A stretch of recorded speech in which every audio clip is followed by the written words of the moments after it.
There are occasional debates on the internet and elsewhere on whether Christianity is in conflict with science.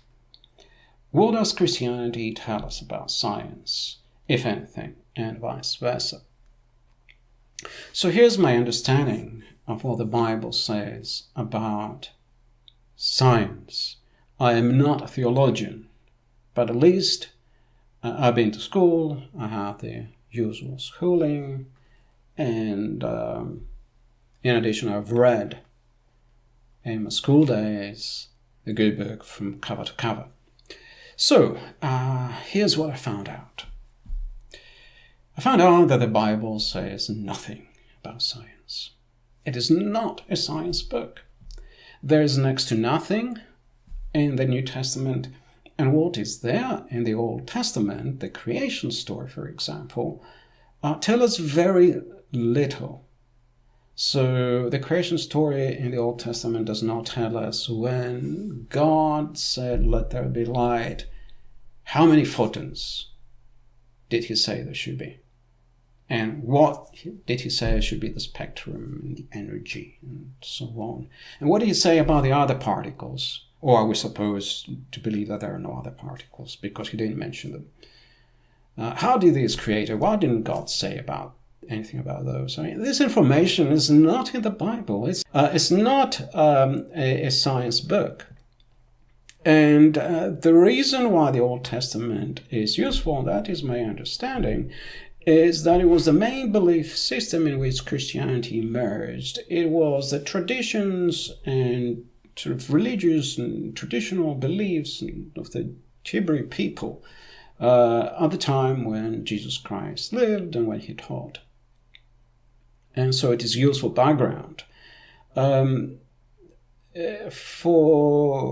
the most part, what's there is, especially in the creation story, is all transmitted orally over generations from a time way back when there was probably no literacy, there was no written language, no one was literate, there were no mathematics, there were no physics, and no scientific explanation for anything.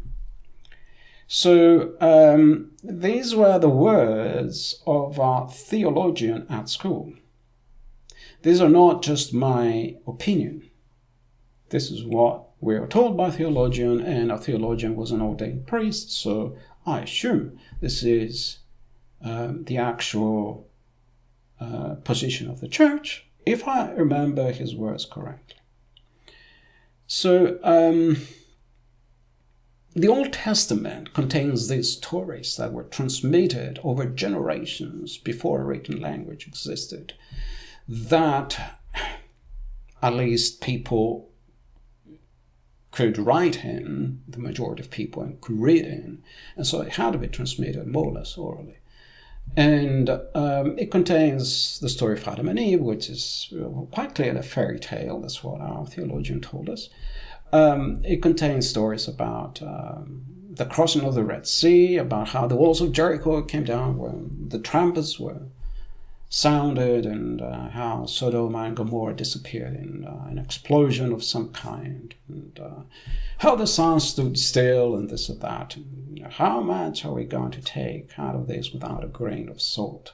There are, however, some tidbits about in all this where there are various sort of prophecies or some hymns and so on that seem to have something prophetic about them. And we have references to them in the New Testament to justify that Jesus was the Son of God and that his coming had been prophesied already in the past by prophets like Isaiah and Ezekiel and David and Solomon. And so in that respect, the Old Testament serves as a kind of reference, as we would say, in a scientific context.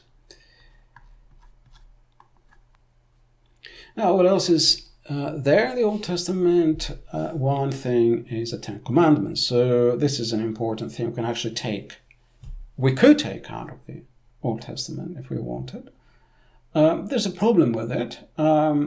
First of all, Jesus said, "You shall not take an eye for an eye and a tooth for a tooth." So already there's a disputation there. Secondly, in his essential message of human fellowship and compassion, a lot of the commandments that are there in the Ten Commandments are already subsumed in this message, possibly all of them. And so we don't need them. They are there again as a reference. These were the Ten Commandments, and that's how the Jews went about these sort of legal issues. But we're no longer talking about law. We're no longer talking about punishment. We're talking about salvation. We're talking about the message of human fellowship, compassion that we find in the teachings of the Sermon on the Mount, in his healings of the sick, in the resurrection of the dead, and Lazarus, and the parables, and so on. And that's practically all there is. We can almost forget about most of what is in there, except the message of human fellowship. These were the words of my theologian. The rest of it is just for reference and some nice stories. So not only that, then, but we have no information about science, if that's all there is. If that's the essential message, at least. What else is there? There's, Jesus Christ did not talk. He wasn't interested in zoology, or maybe he was interested, but he never taught zoology. He never mentioned, the evolution of fungi or whatever. He wasn't interested in telling us about how many photons were there when the universe was created. He didn't even tell us a creation story. We don't have a creation story in the New Testament. That's a fact. And not only that, but very interestingly, he didn't even tell us anything about his methods of healing the sick and resurrecting Lazarus and so on. How do you do that? I mean, these are great medical skills. Perhaps we could learn from that, but he wasn't interested in conveying any of that information, clearly.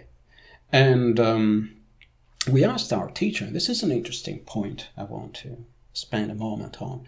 I didn't ask my teacher. I was actually, quite happy to watch all this debate going on with a theologian and the other kids. And many of the other kids, who were usually average students, when it came to this, they really put him to a corner. They would keep asking very challenging questions. And I'll tell you one of the questions they ask him. I'm surprised what's happening in schools and the rest, in America, and some of those schools where kids seem to accept everything critically. And so one of the questions they raised to him was, why did Jesus perform miracles to begin with? Hadn't God thought about these issues in advance and made the world in a way that was orderly? Why did he have to just now come in and just change everything and think of some miracles so to correct his mistakes? That's a little bit, So how does this work? And secondly, what were these miracles? Did they go against the rule of God and the way God had created the universe? Because otherwise they were not miracles. And how were the dead resurrected and the sick healed and all this? And what is going on? Is this some fairy tale? And that was, so here comes the responsible theologian, and it is quite amazing. It was very interesting to follow those classes, because you really had a very good debate going on. And so that was the responsible theologian. He said, in those days we're talking about when Jesus Christ lived, people had not even seen a doctor. Doctors, very hard to get by. If someone dropped dead during a feast or in a village or something like this, or if someone had a stroke or heart attack, might not be really dead, but he seemed unconscious, and they kind of pushed him and shook him. Nothing happened. They waited for an hour or two. They assumed this person was dead. That's all there is. And next day, maybe he'll get up. And the other thing with the sick and the sick that Jesus healed.